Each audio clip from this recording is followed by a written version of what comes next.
저희가 바로 이어서 반대 입장도 들어보겠습니다. 사실 2020년에 한번 이와 같은 또 정부의 발표에 따른 대규모 갈등이 있었습니다. 김희연 대한의사협회 홍보이사 겸 대변인 연결돼 있습니다. 이사님 안녕하십니까? 네, 안녕하십니까? 네, 일단 정부 입장에서는 시급하다. 더 이상 지방, 고령화, 의료 수요의 부족, 이거 의사 증원 안 하고선 해결 안 된다. 의대 증원하겠다. 이렇게 지금 얘기를 했습니다. 어떻게 보십니까? 네, 아직 공식적인 발표가 난 게 아니라서 저희가 이 부분을 얼마나 현실적인 구체적인 안으로 받아들여야 될지 좀 의구심이 있습니다만은 이 기존의 보도가 많이 되어 있기 때문에 그 부분에 대해서 고민을 안 할 수는 없는 것 같습니다. 국민분들도 많이 불안해하시고요. 그래서 저희도 내부적으로도 지금 심각하게 논의가 되고 있는데요.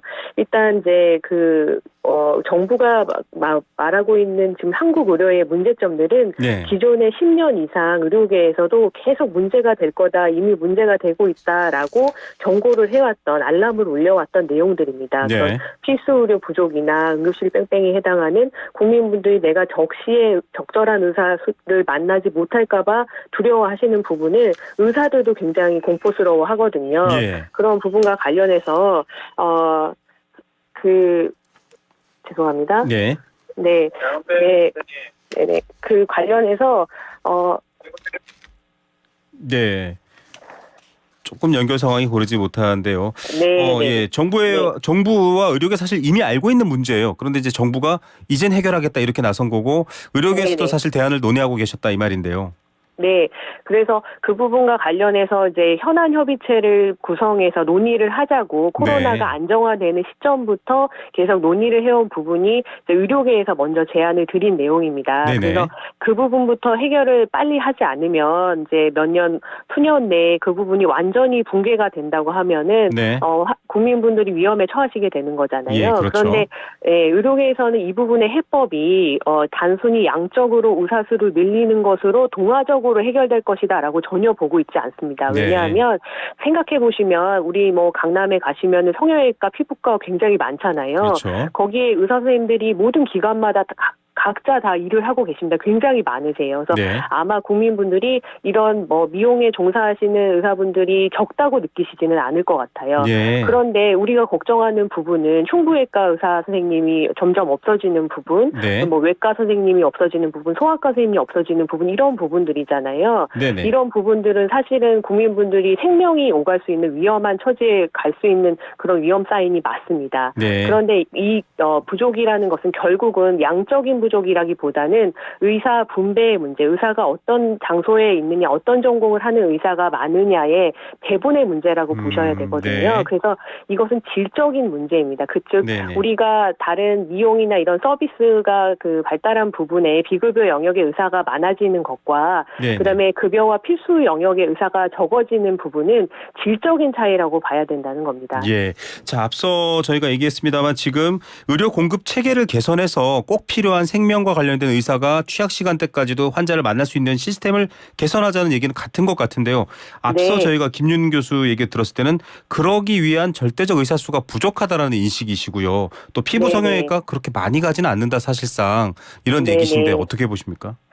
그렇지 않죠. 이제 한국이 지금 전문의 비율이 굉장히 높은 특이적인 환경을 갖추고 있는데 과거에는 다양한 전문가로 많이 이제 분포가 고르게 돼서 각자 전문가를 다양하게 이제 수련하는 경향을 띠고 있었는데요. 최근 몇 년 사이에 의대를 졸업하고 바로 일반의로서 미용 시장에 뛰어들거나 하는 젊은 의사들이 많아지고 있습니다. 이거는 그 개인들이 돈을 엄청나게 밝히고 그렇게 탐욕스러워서 그쪽으로 간다고 보시면 너무나 의사를 악마화하는 거거든요. 의대에 진학하는 친구들이 또는 그 의대에 진학하기 희망하는 본인들이나 학생들을 지원하고 지지하는 가족분들, 지인분들이 그분이 가서 돈을 많이 벌어라고 의대에 가라고 강권하지는 않는다고 생각합니다. 우리 사회가 그런 식으로 무신주의로 물들어 있다고 하면 의사만 그렇게 병들어 있을 수는 없는 거라고 보고요. 사실 그분들이 의대에 진학해서 이러저러한 고민을 하면서 6년 동안 이제 학교 교육을 받고 이제 3, 4년 동안 수련을 받고 이렇게 인턴십, 레지던트십을 하면서 계속적으로 자기 진로 진로에 대한 고민을 엄청나게 많이 합니다. 저도 그랬고요. 네. 그러면서 고민을 하면서 내가 감당할 수 있는 수준은 어디까지인가를 정말 현실적으로 고민을 합니다. 그런데 예. 지금 젊은 친구들, MZ세대 친구들이 봤을 때는 필수 의료 영역이 너무 멋있고 보람 있는 영역이지만 개인적으로는 견딜 수 없는 영역이라고 판단을 하시는 것 같아요. 네. 그래서 뭐 의료 소송이 너무 10억대, 20억대로 거대화되고 있고 응급실에서 뭐 의료진이 맞는다든지 뭐 낫으로 찍힌다든지 하는 폭력이 난무하고 있고 네네. 또 심정지 환자를 먼저 살리겠다고 하고 있는데 내가 먼저 왔으니까 나부터 봐달라 네네. 이런 있었죠. 민원에 시달리고 하는 그런 필수 의료 현장의 어떤 열악함 때문에 네. 본인들을 가르치는 교수님들도 소송을 몇 개를 달고 있으면서 대학병원에서 버티고 있으신 모습 이런 걸 예. 보는 학생들이 어떤 이성적인 판단을 할 것인가 네. 이런 부분들이 굉장히 중요하게 작용을 하거든요. 네. 이것은 단순히 숫자가 늘어난다고 해서 개선될 상황이 아니라고 보고 있습니다. 네, 필수 의료까지 의료 공급 체계가 잘 연결되는 방식은 현장을 개선해야 될 문제들도 있다. 그런데 네. 숫자만 늘린다고 해결되느냐 이런 말씀이신데요. 네, 맞습니다. 보건사회연구원 추산에 따르면 또 2035년 기준으로는 의사 숫자가 부족하다. 아마 뭐 의료 인력도 고령화 되시는 거고요. 네. 일단은 앞서도 얘기했지만은 이 공급 체계, 그러니까 필수 의료 취약 시간대도 환자가 의사를 만날 수 있는 상황을 이렇게 개선하면 되는데 왜 자꾸 네. 숫자만 늘리자고 하느냐 이런 입장이신데 그 개선 방안을 한번 좀 설명해 주시면 이해가 빠를 것 같습니다. 네, 그래서 이제 뭐 현재로서는 이제 의사 인력이 기피과라고 하는 정도로 특정 과들이 지금 어떻게 보면은 이렇게 그 금기시되는 식으로 의료계에서 굉장히 조금 열악한 곳으로 이제 그 분류가 된 게 몇 년이 됐잖아요. 그렇죠. 그러니까 응급 뭐 소아청소년 이런 얘기가 많이 그렇죠. 보도가 됐죠. 네. 네, 그런데 사실 그 과들 하나 들여다보시면은 우리 그 삶에서 꼭 필요한 과들이거든요. 그렇습니다.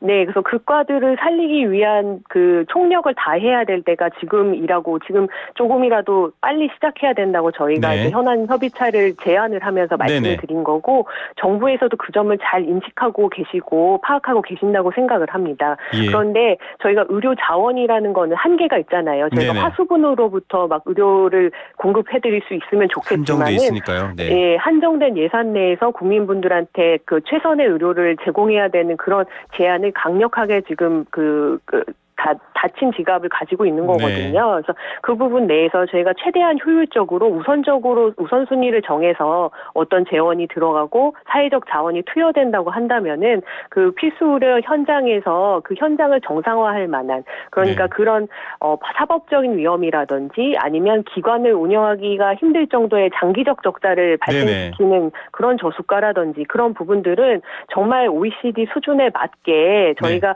정상화를 하고 네. 그런 다음에도 의사들이 안 오는지를 보면 됩니다. 예. 그래서 사실 제 주위에도 필수 의료 의사들이 많이 있는데요. 그분들은 사실 어릴 때부터 나는 이과가 너무 멋있고 좋아 보인다. 나는 여기서 환자를 빨리 살리는 게 정말 보람차고 내 성향이나 성격에 잘 맞고 내가 의대에 진학한 목적에 부합한다. 이런 그 판단을 가지고 진입을 알겠습니다. 하시는 거거든요. 예. 그분들이 정말 돈만 목적이라면은 애초에 수련을 네네. 받지도 않았을 겁니다. 네, 근데 맞습니다. 그런 분들이 10년, 20년 수련을 받으시면서 수련이 아니라 그러니까 자기 커리어를 네. 가져가시면서 이게 점점 상황이 너무나 피폐해지는 거예요. 그래서 예. 요즘에는 필수를 하시는 선생님들이 저의 동료에 해당하는 분들이 안 좋으신 환자가 오시면 나 이걸로 인해서 소송을 네. 당할까? 우리 기관이 당할까? 그렇습니다. 이런 것부터 걱정이 든다고 실제로 말씀을 하세요. 예, 뭐 근데 네, 그 드라마에도 많이 시간에- 등장하고요. 충분히 네. 이제 그 열악한 여건은 지금 말씀하시는 부분을 다 이해를 하고 있습니다. 네, 맞습니다. 정부도 그래서 365일 소아를 보거나 야간을 보거나 또 필수 네. 생명에 관련된 부분들은 수가를 보장하거나 병원이 손해를 보지 않도록 하는 제도 이거는 뭐 앞서 네. 의대 정원 찬성하는 김윤 교수도 지적하신 부분이거든요. 네. 이 제도가 좀 완비되면 의대 네. 정원을 확대할 수도 있다 이런 입장이신가요? 아니면은 좀 다른가요? 네, 그 제도가 이제 현실적으로 현장에 안착되고 기능하는 것이 이제 보여진다고 하면 이제 의사 수와 관련해서도 좀 더 이성적인 논의를 할 수가 있을 거라고 봅니다. 네. 다만 저희가 말씀드리고 있는 거는 이렇게 저희가 한정된 국가 예산을 이용해서 또는 네네. 국민분들이 납부하시는 건보료 재정을 한정된 그 지갑을 통해서 지출을 하게 되는데 의사 수가 늘어나는 만큼 의사 의사가 늘어나면 늘어난 대로 일을 하지 가만히 앉아서 월급만 네. 받지는 않잖아요. 그러니까 의료비 총량이 알겠습니다. 증가를 한다는 겁니다. 그 네. 부분에 관해서 너무나 간과되고 있는 것이 아닌가. 그렇게 증가된 부분은 10년 후부터 나오는 의사 수만큼 그만큼 국민분들이 나눠서 지게 되는 현상이 벌어질 건데 그것과 관련해서 저희가 어떤 제공받은 예산적인 추계라든지 그리고 네. 국민적인 합의 우리는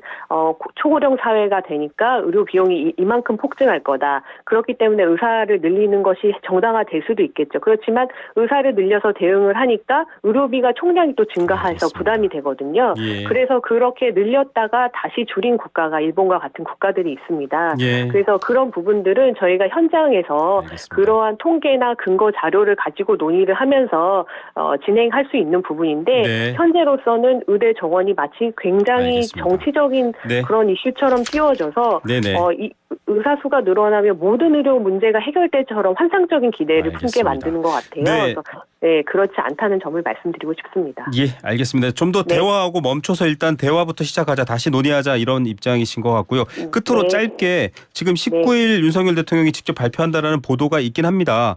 만약에 네. 정부가 강행할 경우에는 2020년 수준으로 좀 강경 대응을 하실 건가요? 그거만 짧게 부탁드립니다. 네, 저희는 소통과 사회적 협력을 하려고 지난 2년간 사실은 어떻게 보면 길을 쓰고 노력을 해왔다고 생각을 합니다. 네네. 저희는 대화와 협상의 테이블에서 떠난 적이 없고요. 네. 그리고 국민분들의 소중한 건강을 근거 있게 지출하는 어떤 재정 한도 내에서 최대한 효율적으로 또 최대한 최선의 결과를 볼 수 있는 방식을 희망하고 있습니다. 알겠습니다. 네. 네, 오늘 말씀 여기까지 듣겠습니다. 감사합니다. 네, 감사합니다. 네, 의사협회 김희연 홍보이사 겸 대변인이었습니다.